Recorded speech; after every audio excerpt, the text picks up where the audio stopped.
This week on Jerusalem Dateline, a special Easter Passover program as Christians and Jews come to Jerusalem to celebrate the exodus of the Jewish people and the resurrection of Jesus Christ. We look at the upper room, the tomb of Jesus, and retrace the steps of the children of Israel as they leave the bondage of Egypt 3,000 years ago. All this and more this week on Jerusalem Dateline.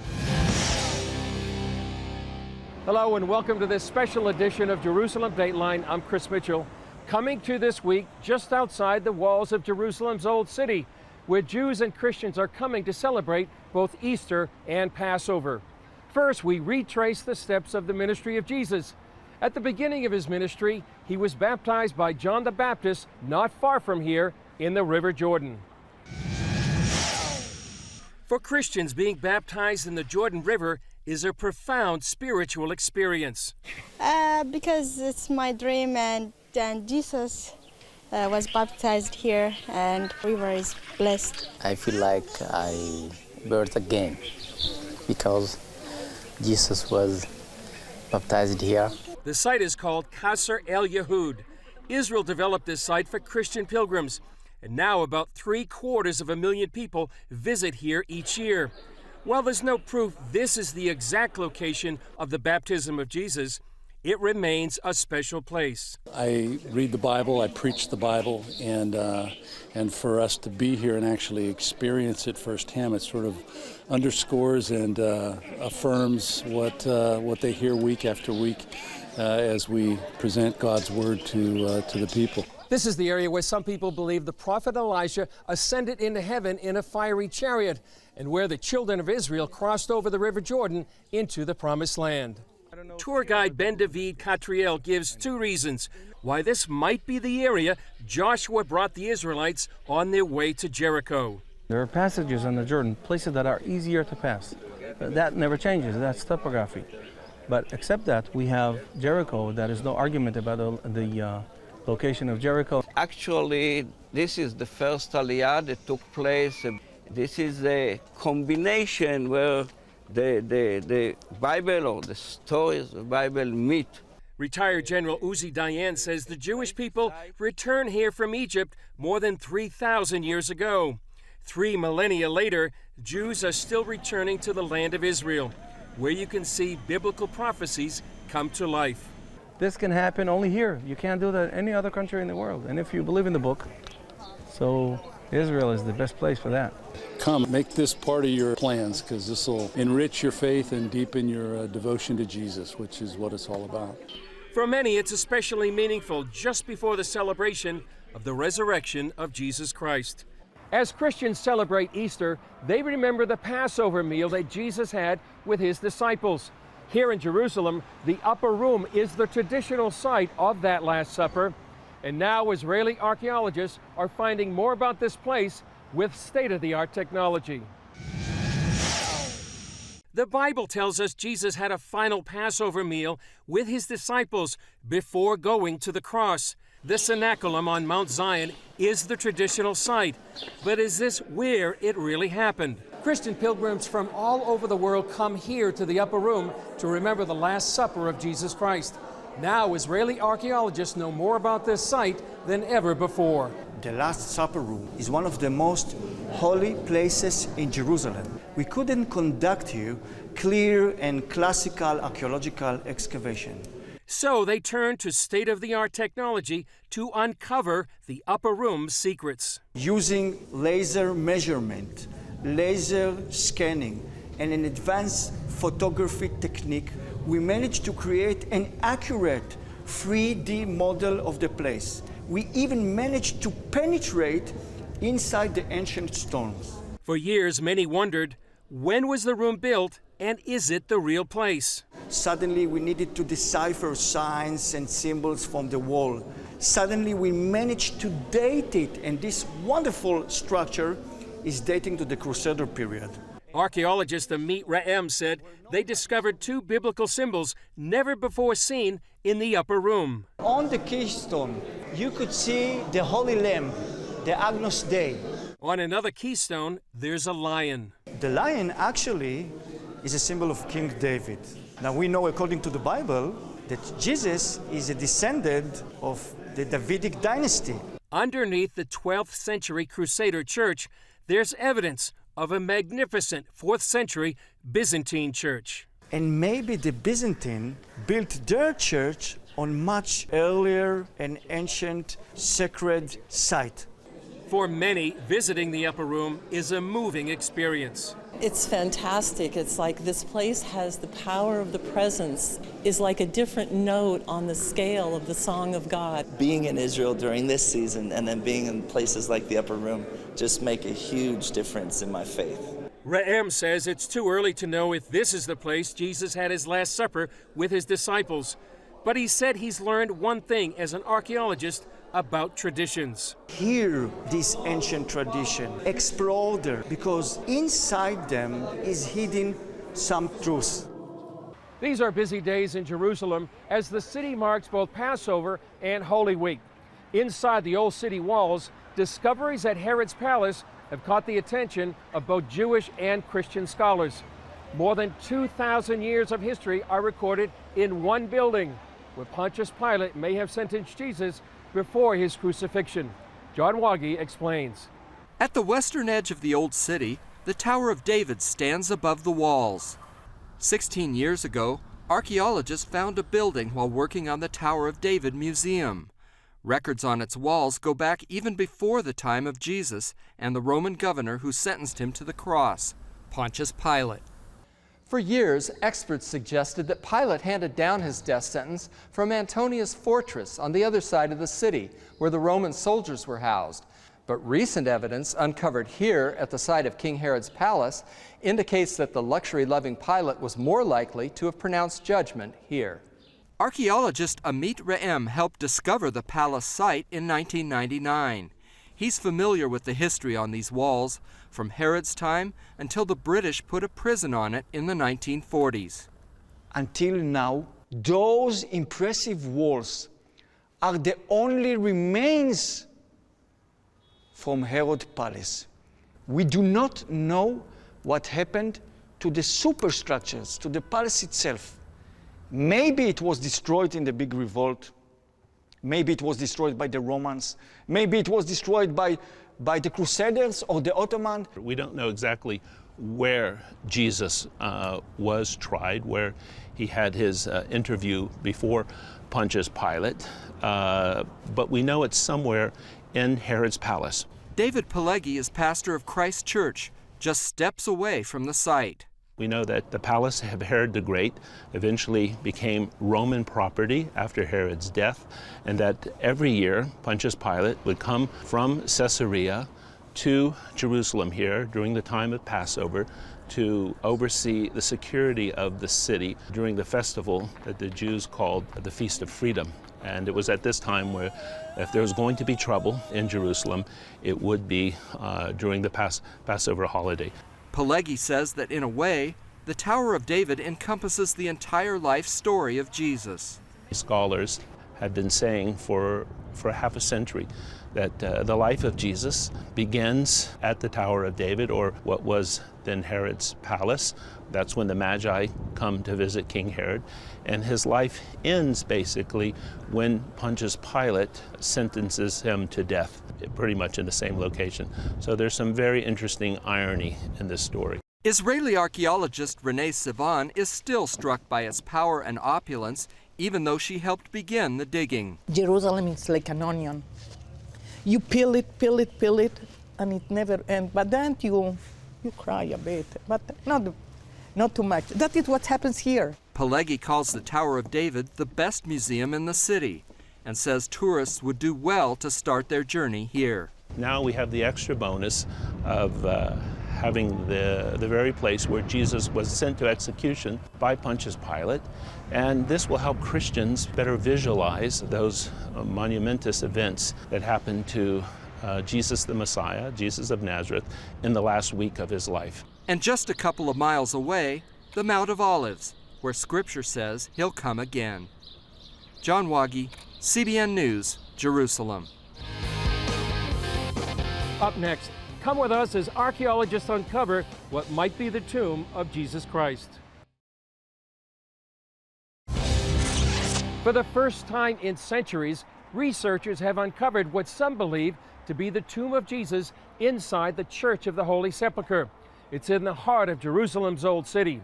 Here's a story we did when a major restoration was done on the 4th century church.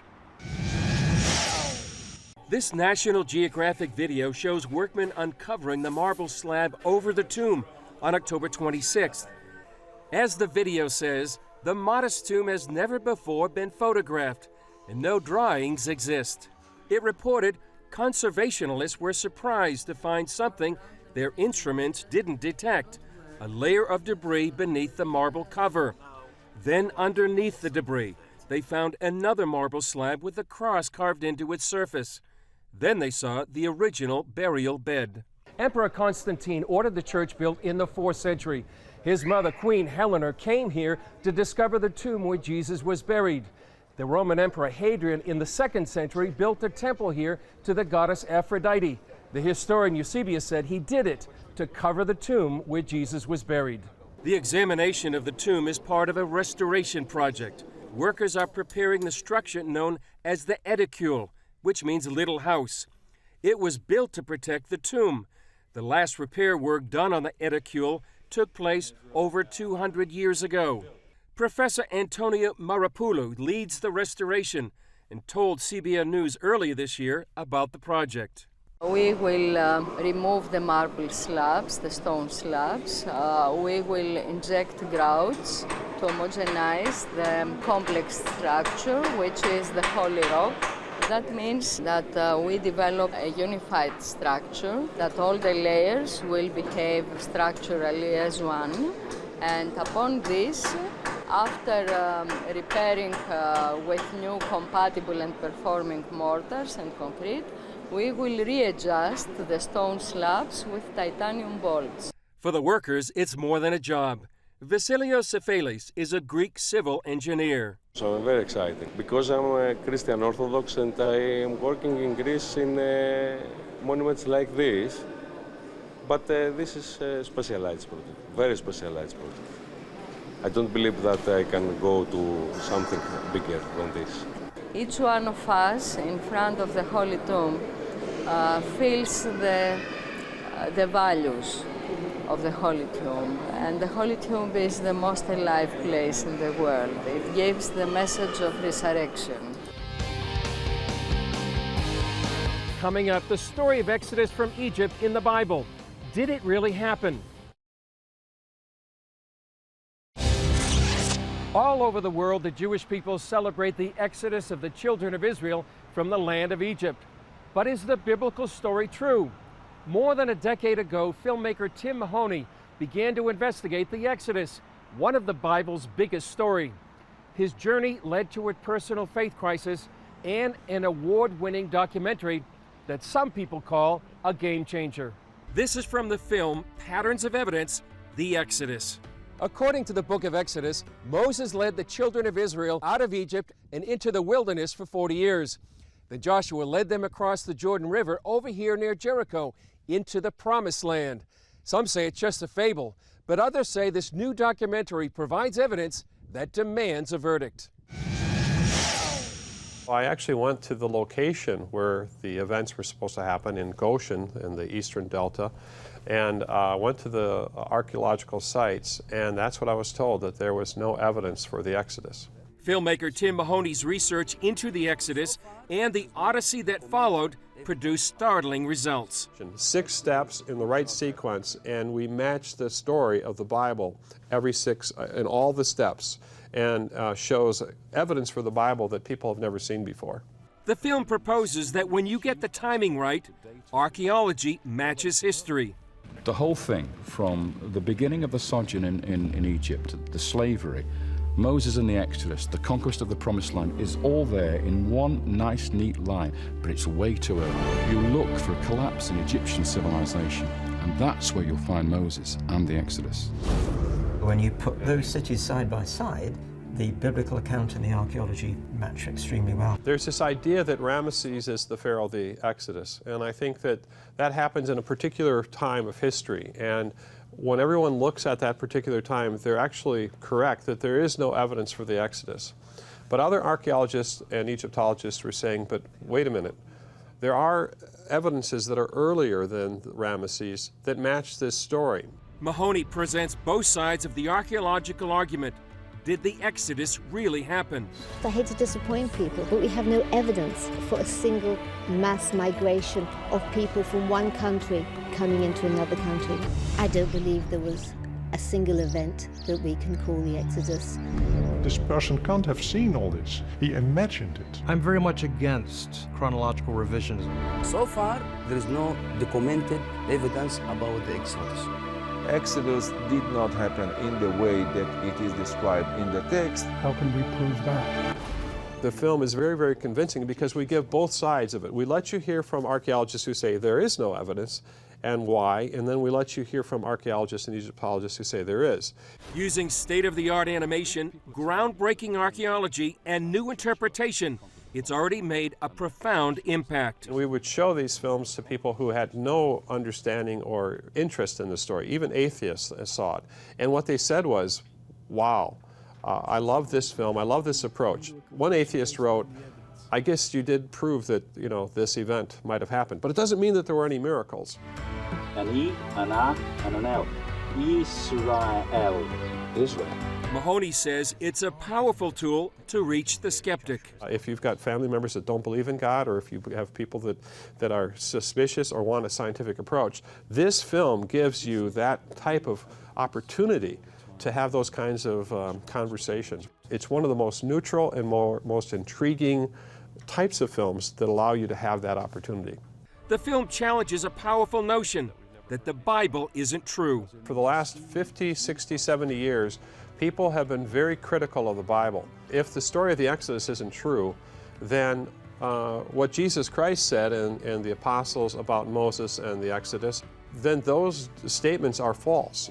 The whole Bible has a foundation within this story of the Exodus. What this film does is that it actually shows where the pattern of evidence is, and that, I think, has never been done before. The patterns of evidence that Mahoney found are compelling.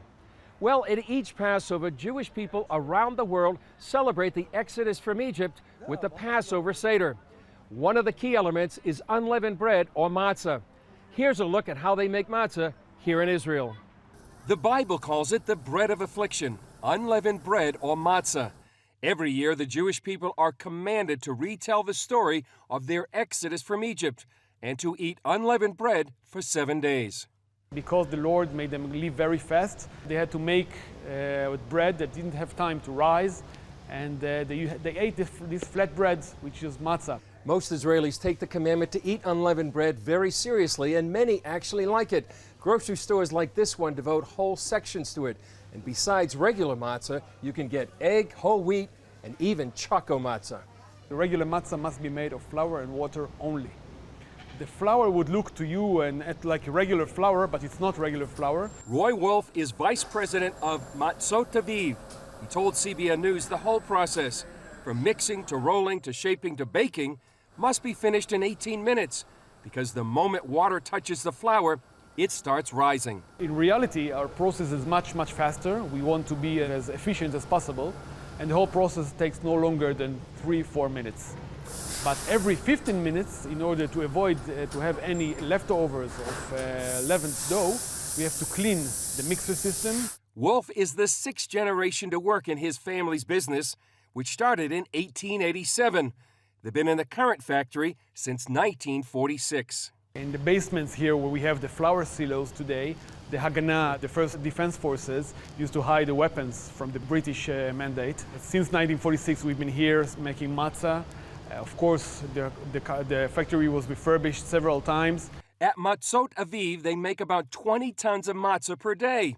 They start in October and work around the clock for the last month, except on the Sabbath, to provide matzah to Jewish communities in Israel and around the world.